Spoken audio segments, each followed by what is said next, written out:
de l'extérieur, tu sembles, on pense vraiment, et tu es cette femme forte. Les gens t'admirent, te demandent comment t'arrives à faire autant de choses, comment t'arrives à gérer autant de choses. Te le demandent aussi, probablement. Mais malgré cette force finalement extérieure, au fond, tu te sens un peu vulnérable. T'as l'impression que tu risques de craquer d'un moment à l'autre. T'es tout le temps fatiguée et surtout, t'es frustrée de devoir tout gérer toute seule. Même si peut-être qu'au début tu le voulais, à présent, la fatigue elle se fait tellement grande que t'es gentiment en train de remettre en question ce désir-là.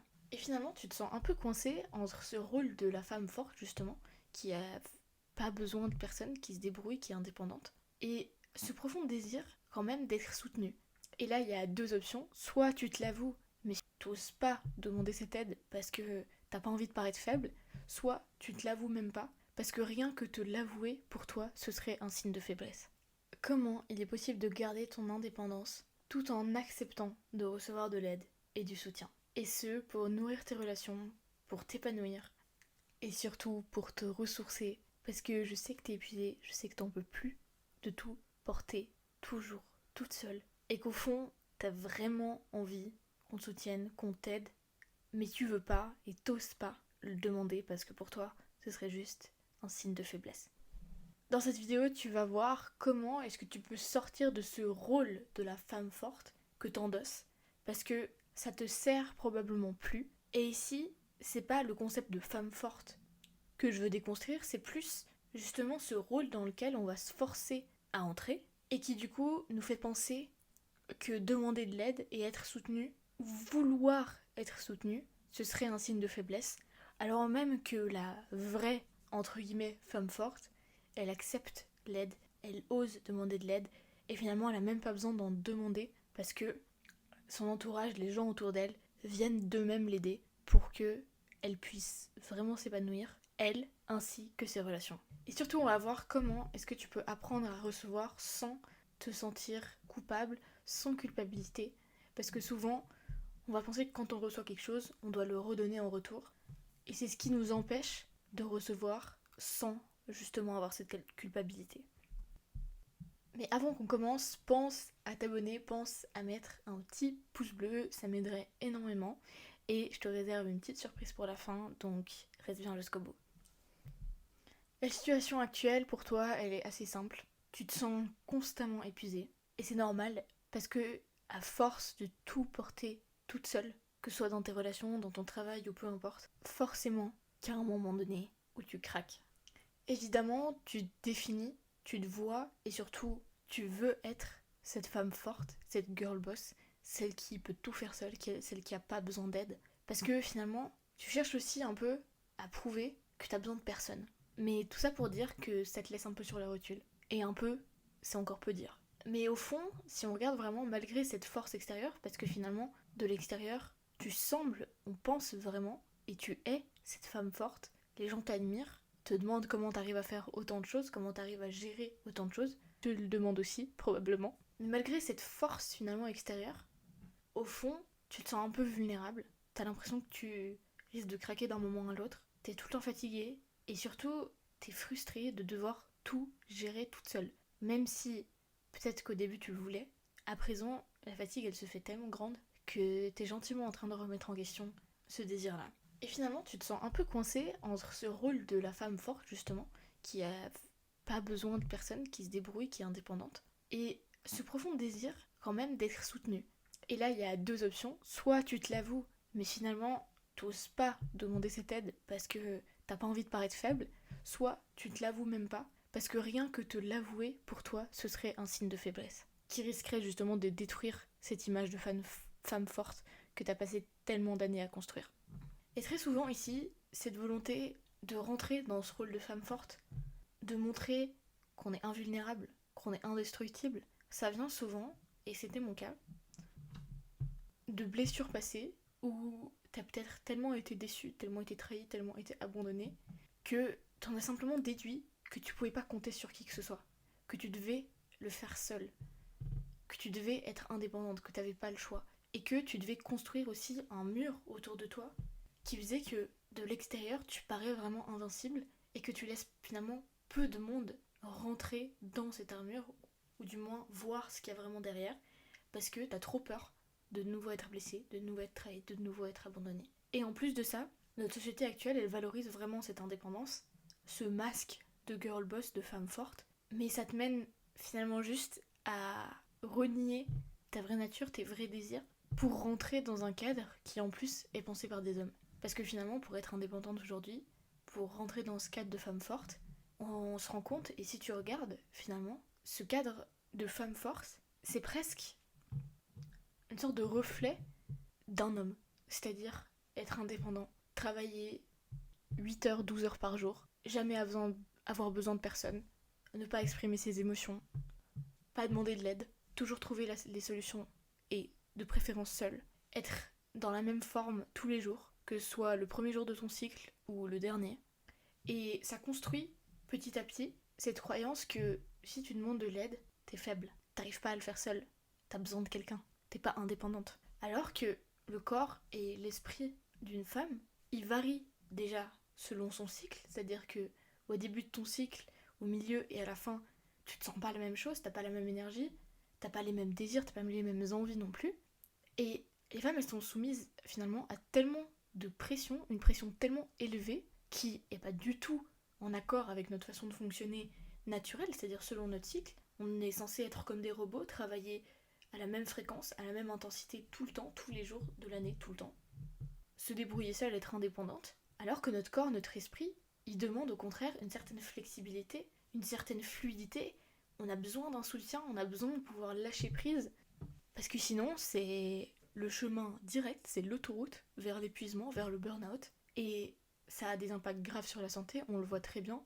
Le taux de burn-out, il est littéralement en train d'exploser ces dernières années chez les femmes. Le taux d'endométriose aussi. Et peut-être que pour toi, ça n'a aucun rapport, mais tu verras que ça en a un grand. Et donc finalement, cette croyance que demander de l'aide, être soutenu, c'est être faible, c'est littéralement une façon pour nous de nous tirer une balle dans le pied. Et c'est peut-être ce que tu fais depuis des années.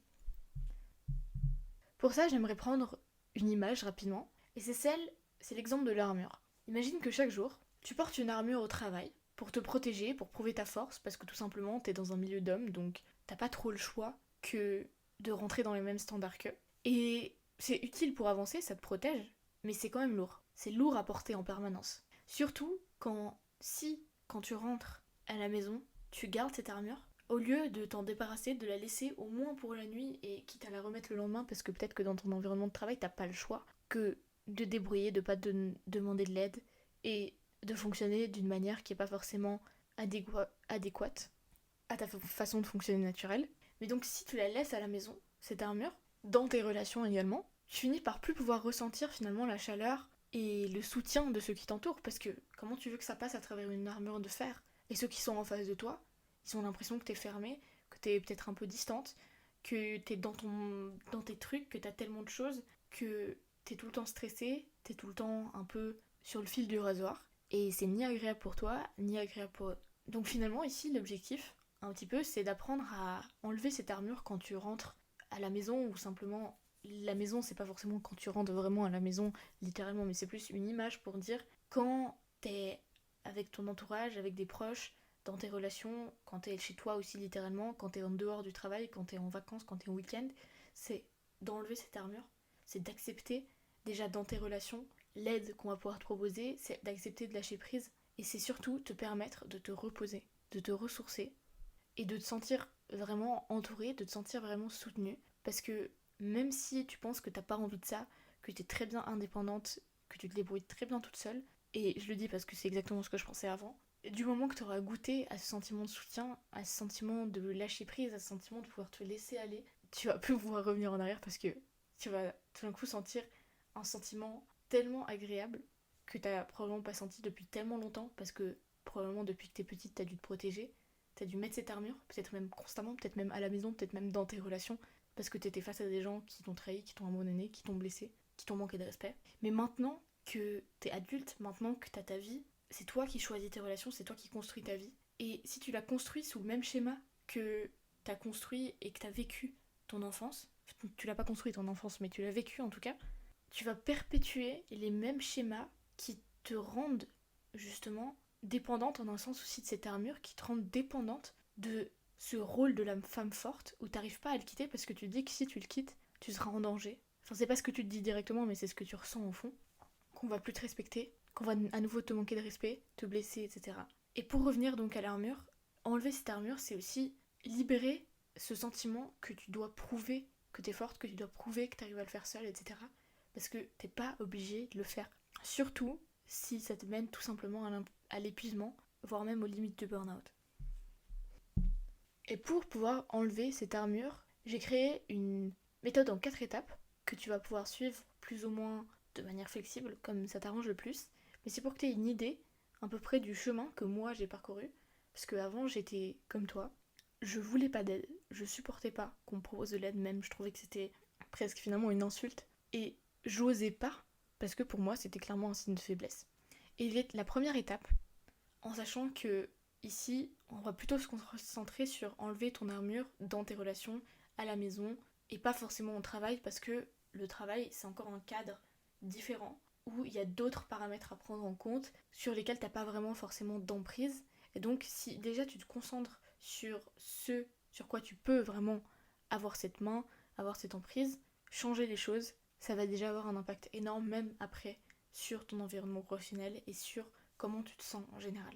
Et donc la première étape, c'est de faire la part des choses entre le travail et les relations. C'est-à-dire que parfois au travail, t'as pas vraiment le choix que de montrer ta force, que de montrer tes compétences. Et tu peux pas forcément tellement demander de l'aide, on est d'accord. Mais dans tes relations personnelles, que ce soit amicales, familiales ou romantiques, tu peux te permettre de relâcher cette pression. Et cette façade de femme forte, t'es pas obligé de la garder. Et d'ailleurs, si tu la gardes, ça risque d'impacter plutôt négativement tes relations parce que justement, tu vas être dans la même dynamique dans laquelle t'es au travail et c'est pas forcément agréable pour les gens qui t'entourent, sachant que tu vas encore davantage être stressé, épuisé, pousser justement cette fatigue à un point où même tes relations vont finalement devenir un poids pour toi et c'est vraiment pas le but. Et donc ici, c'est une question d'identifier les moments où tu peux te permettre d'être vulnérable et de recevoir. Ça peut être aussi simple que d'accepter un service qu'on te propose sans ressentir le fait que tu devrais rendre ensuite l'appareil à la personne en face qui t'a rendu ce service. Et je sais ici que c'est très dur parce que t'as l'impression du coup que non seulement c'est un signe de faiblesse, mais aussi que du coup, si t'enlèves cette armure, si tu enlèves cette façade justement de femme forte, tu risques d'être blessé, on risque de prendre avantage de toi, on risque peut-être même de t'abandonner, etc. Et ici, la clé pour surmonter ça, c'est de guérir ces blessures passées dont j'ai parlé avant, qui ont construit justement ce besoin de paraître et d'être une femme forte. Et du moment que tu auras guéri justement toutes ces blessures-là, non seulement tu vas pas les réitérer encore et encore une fois, tu vas plus continuer d'attirer les mêmes schémas qui soient toxiques, qui justement te remettent dans une situation similaire que tu as peut-être vécu des dizaines d'années en arrière. Et surtout, ça va te permettre d'avoir moins peur de t'ouvrir parce que tu vas justement comprendre. Et quand je dis comprendre ici, c'est pas comprendre avec ton esprit, mais c'est plus comprendre avec tout ton corps, vraiment ressentir dans tout ton être entier que c'est ok de demander de l'aide, que c'est ok d'être vulnérable et que c'est ok de recevoir sans avoir l'impression que tu dois redonner en retour. Et justement, l'étape numéro 2 pour réussir à enlever cette armure et enfin à retrouver un sentiment de facilité, de bien-être et pas tout le temps être épuisé et à la limite du burn-out, c'est de redéfinir ce que signifie que recevoir. Parce que recevoir, c'est pas du tout un signe de faiblesse. C'est une façon de se nourrir, en un sens, de recharger tes batteries, de recharger tes forces et de montrer aussi à la personne en face que tu acceptes ce qu'elle a envie de te donner. Et ça peut passer par simplement accueillir des marques d'attention, peut-être de ton entourage.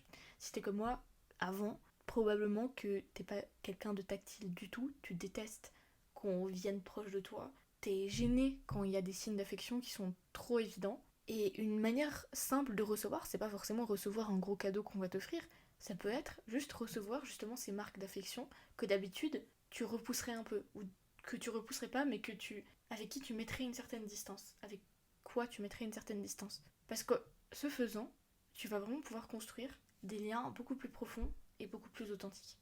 La troisième étape ici, c'est de pratiquer l'ouverture dans les petites choses. Et ce que j'entends par là, c'est encore une fois d'accepter ces petites marques d'aide ou juste de recevoir en fait quelque chose qu'on va te donner, et ça peut être aussi simple que recevoir un compliment. Personnellement, je détestais les compliments, et quand j'en recevais, je disais même pas merci, je disais oui, toi aussi. Ou alors j'évitais, je faisais comme si j'avais pas entendu, ou alors j'étais gênée. Mais justement ici, le point, c'est de réussir à accepter ces marques, que ce soit d'attention, ces compliments, ou ces petits services, ces petites aides. Ça peut être aussi par exemple tes proches qui t'aident, alors même que c'est quelque chose que tu aurais pu faire seul. Enfin bref, l'idée c'est vraiment de cultiver un peu une ouverture par des petites choses et pas directement passer à des énormes choses ou faire des changements drastiques, c'est plutôt d'implémenter des petits changements petit à petit qui vont te montrer que c'est safe, que c'est ok et que c'est pas un signe de faiblesse que d'accepter, que de recevoir ou que de demander de l'aide quand on a besoin. Et la quatrième étape, c'est de communiquer tes besoins sans te sentir coupable. C'est-à-dire que si tu te sens trop épuisé, trop à bout, ou même pas à bout, mais juste que tu sens que tu es dans une période où c'est un peu difficile, par exemple au travail, ben ce sera de, encore une fois, vu que là on reste dans le contexte des relations, on va dire de ce qui est en dehors du travail, c'est d'exprimer à tes proches que tu as besoin d'aide, ou de moments où du moins tu peux te reposer sur eux sans que ils pensent que t'es faible ou quoi que ce soit. Et de toute façon, ils vont pas le faire. Parce que justement, avoir cette conscience de quand t'es fatigué, quand est-ce que t'arrives à tes limites et quand est-ce que t'as besoin qu'on t'aide, c'est une force. Ça montre que t'es pas juste là à faire sans jamais réfléchir, sans jamais prendre de recul et qu'un jour t'es en burn-out et voilà, et c'est comme ça. Et quand t'es en burn-out, finalement, de toute façon, ton entourage, tes proches ou peu importe, ont pas vraiment le choix que de t'aider, que de te soutenir parce qu'à un moment-là, tu pourras tout simplement plus parce que ton corps t'aura dit stop. Et donc, finalement, de demander de l'aide avant que ça arrive, c'est ça le vrai signe de force. C'est ça qui fait que t'es vraiment une femme forte. Je dis pas que tu l'es pas actuellement, hein, d'accord, mais ce que je veux simplement te montrer, c'est que si tu redéfinis ce que c'est que de demander de l'aide que de recevoir, ça va t'aider vraiment à aller plus là-dedans et ça va t'aider justement à te sentir moins fatigué, moins frustré, moins à bout tout le temps. Et surtout, tu vas commencer à construire des relations qui te comblent beaucoup plus parce que tu vas voir que les gens en face de toi, ils sont vraiment là pour t'aider, ils sont vraiment là pour te soutenir et que tu peux te reposer sur eux, que c'est pas un signe de faiblesse justement, au contraire. Et donc l'idée ici, c'est tout simplement de normaliser ces conversations où tu vas dire que et tu vas exprimer tes besoins, tu vas montrer que tu acceptes de pas tout porter seul et en fait, ça va encore encourager la personne en face, les personnes en face à s'investir davantage dans la relation et du coup, toi, non seulement tu vas te sentir plus soutenu, mais la relation elle-même va se fortifier comme je l'ai dit juste avant. On arrive déjà à la fin de la vidéo, mais si tu t'es reconnu dans mes propos, s'il y a quelque chose qui a résonné avec toi, je t'invite à t'abonner, à mettre un petit pouce bleu et je t'avais promis une petite surprise. Cette surprise, c'est quelque chose que j'ai mis en place et que je voulais mettre en place depuis un moment. C'est un canal Telegram où je partage des petits extraits de mes réflexions, de mes pensées, mais surtout des petits extraits d'éléments que tu peux mettre en pratique tous les jours parce que je sais que tu as probablement un agenda très chargé.